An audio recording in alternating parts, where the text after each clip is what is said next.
Welcome to the Banker Lamp. Please enjoy the video.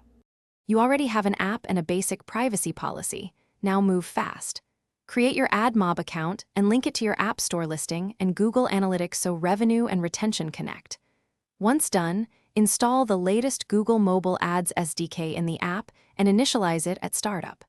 Next, create ad units.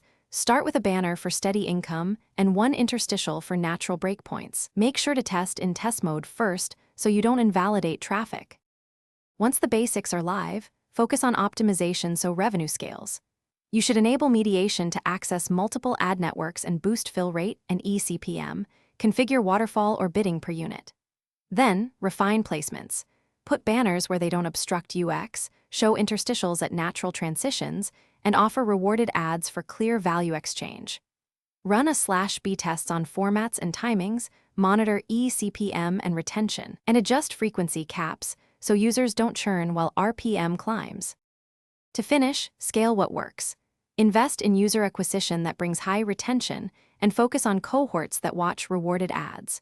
Use automated rules and scheduled reports to watch eCPM, impressions, and revenue trends. Confirm payment threshold and submit tax forms so payouts aren't delayed. If things go wrong, troubleshoot quickly. Verify SDK versions and add unit ID, test with Admob test ads, review Policy Center for violations, and audit for invalid traffic.